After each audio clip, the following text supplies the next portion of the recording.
Assalamualaikum warahmatullahi wabarakatuh.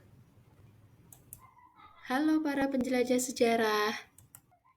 Hari ini kita akan bertualang ke era yang menakjubkan. Ya, hari ini kita akan belajar tentang masa kejayaan Islam. Yuk persiapkan dirimu, perhatikan video ini dengan seksama ya. Masa kejayaan Islam atau yang biasa disebut juga dengan periode klasik terjadi pada tahun sekitar 650 sampai 1250 Masehi.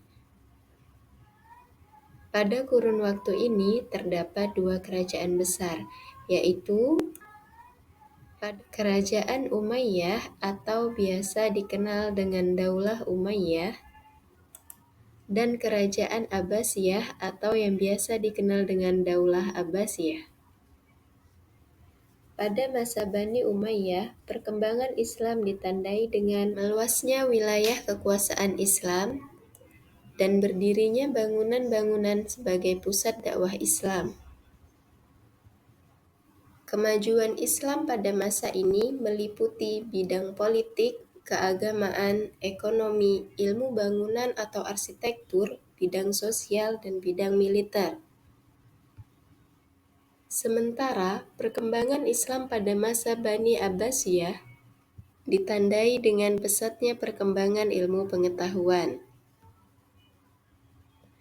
Kemajuan Islam pada masa ini meliputi bidang ilmu pengetahuan, bidang ekonomi, bidang ilmu bangunan atau arsitektur, bidang sosial, dan bidang militer. Berikut faktor internal yang menyebabkan kemajuan umat Islam pada masa itu. Pertama, konsistensi dan istiqomah umat Islam kepada ajaran Islam. Yang kedua, ajaran Islam yang mendorong umatnya untuk maju. Yang ketiga, Islam sebagai rahmat seluruh alam. Yang keempat, Islam sebagai agama dakwah, sekaligus keseimbangan dalam menggapai kehidupan duniawi dan ukhrawi. Adapun faktor eksternal yang menyebabkan kemajuan umat Islam pada masa itu adalah sebagai berikut. Pertama, terjadinya asimilasi antara bangsa Arab dan bangsa-bangsa lain yang lebih dahulu mengalami perkembangan pada ilmu pengetahuan. Dan yang kedua, pada periode klasik, gerakan terjemahan kitab-kitab asing dilakukan dengan giat sekali. Pengaruh gerakan terjemahan terlihat dalam perkembangan ilmu pengetahuan, terutama di bidang astronomi, kedokteran, filsafat, kimia, dan sejarah. Selain faktor internal dan faktor eksternal, kejayaan Islam disebabkan pula oleh adanya atau etos keilmuan para ulama yang ada pada periode klasik antara lain sebagai berikut. Yang pertama, melaksanakan ajaran Al-Quran secara maksimal. Yang kedua, melaksanakan isi hadis.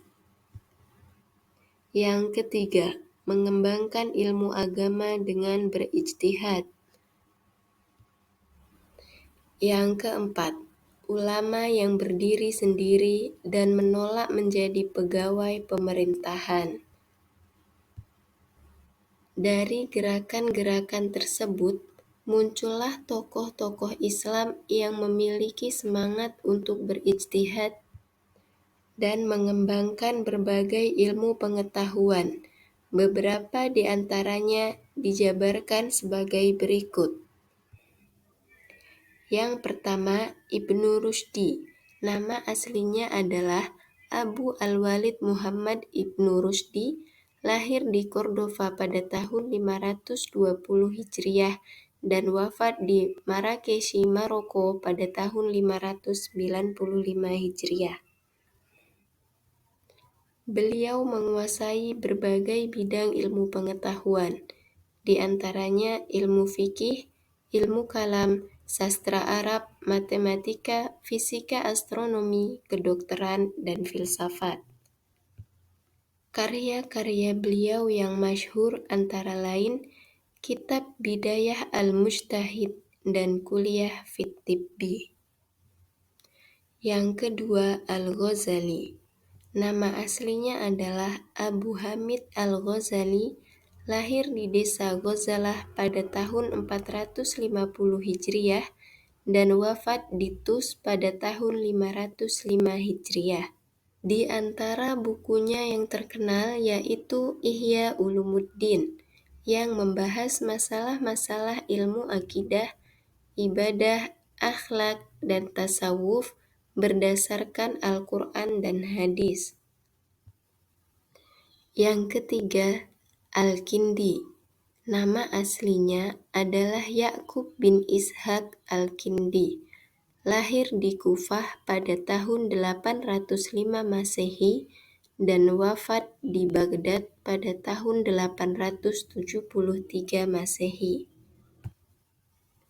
Hasil karyanya antara lain di bidang-bidang filsafat, logika, astronomi, kedokteran, ilmu jiwa, politik, musik, dan matematika.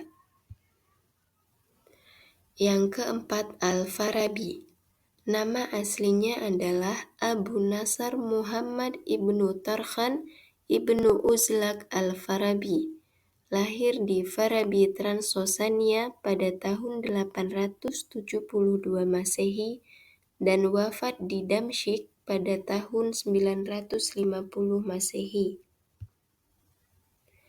Di antara karya ilmiahnya adalah Ar-Rayu Ahlul Almad dan Nahwa Al-Fadlah. Yang kelima, Ibnu Sina.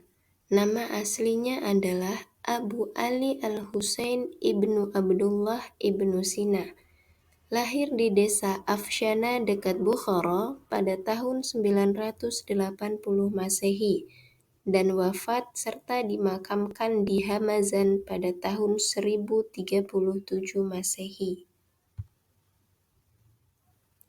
Karya Ibnu Sina yang terkenal adalah Kitab Al-Qanun fi At-Tib dan Al-Shifa. Alhamdulillah, demikian video tentang masa kejayaan Islam. Semoga kalian dapat memahami apa yang sudah disampaikan. Terima kasih sudah menyaksikan. Sampai jumpa lagi. Wassalamualaikum warahmatullahi wabarakatuh.